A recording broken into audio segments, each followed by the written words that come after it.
Your paycheck is about to get smaller, and most people have no idea it's coming. If you have federal student loans in default, the government just restarted wage garnishment after a 6-year pause. That means they can take 15% of your paycheck starting right now. No warning, no permission, just gone.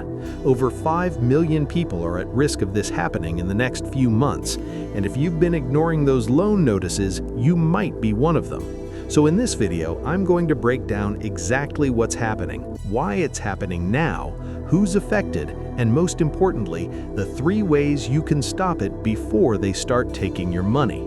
Stay until the end because I'll show you a legal loophole that can get your payment down to $0 per month. Yes, 0.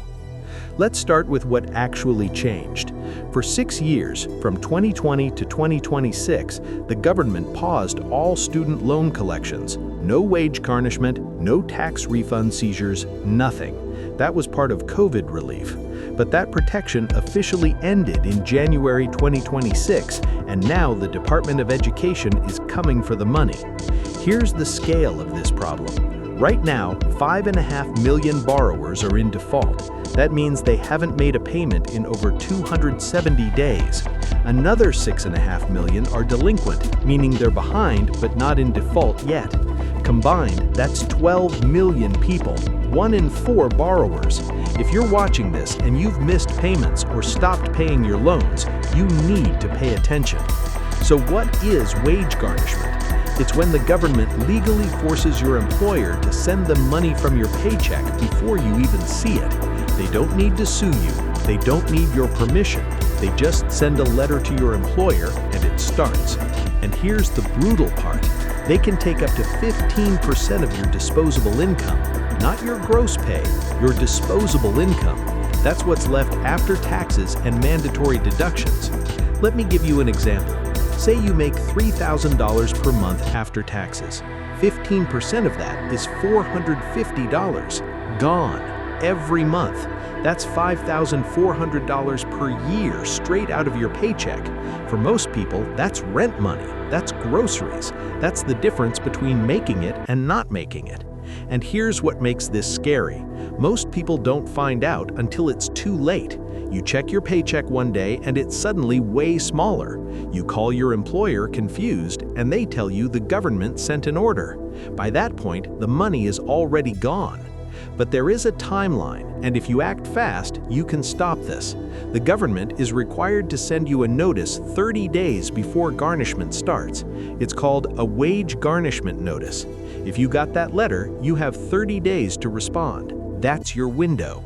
If you ignore it, garnishment starts automatically. No second chances.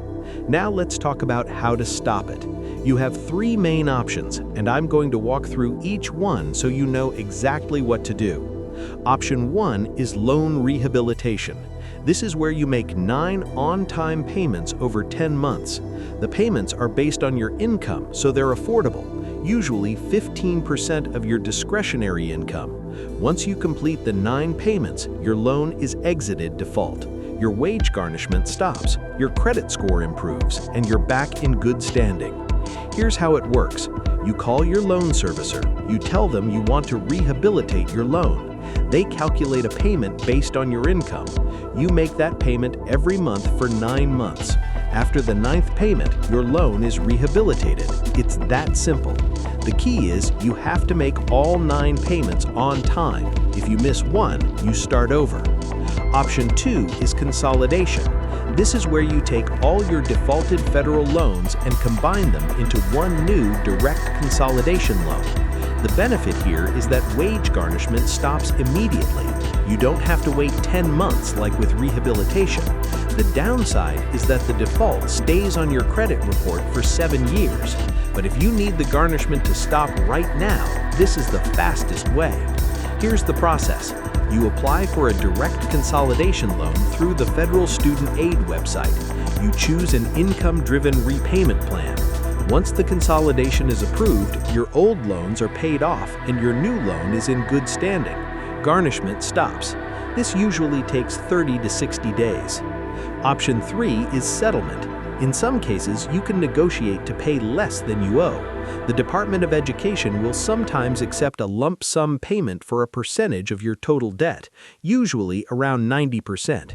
This is rare and usually only works if you can prove severe financial hardship, but it's an option if you have access to a chunk of money and want to close the debt permanently. Now let's talk about what happens if you do nothing. If you ignore the notice and let garnishment start, you're stuck. The money comes out of your paycheck automatically. You can still use the same 3 options to stop it, but now you're doing it while losing 15% of your income every month. That makes everything worse. You're trying to rehab your loan while your budget is already destroyed. And it gets worse. If you don't have a regular paycheck, they can seize your tax refund. They can take your Social Security benefits if you're receiving them. They can even offset other federal payments. The government has a lot of ways to collect. But here's the good news. There's a way to keep your loans in good standing without paying a dime. It's called an income-driven repayment plan, and most people don't know this exists. Here's how it works. Your monthly payment is based on your income and family size. If you make under a certain amount, your payment is $0, literally zero. And as long as you recertify your income every year, you stay current. You don't go into default, no wage garnishment, no tax refund seizure, nothing. There are 4 main income-driven plans: income-based repayment, pay-as-you-earn, revised pay-as-you-earn, and income contingent repayment. Each one calculates your payments slightly differently, but they all cap your payment at 10 to 20% of your discretionary income. And if your income is low enough, that payment is $0. Let me give you a real example. If you're single with no kids and you make less than about $20,000 per year, your payment under most income-driven plans is $0. You still have to apply and recertify every year, but your payment is $0. That keeps you out of default and protects your paycheck. So here's what you need to do right now. Step 1, find out if you're in default. Go to StudentAid.gov and log in. Check your loan status. If it says default, you're at risk.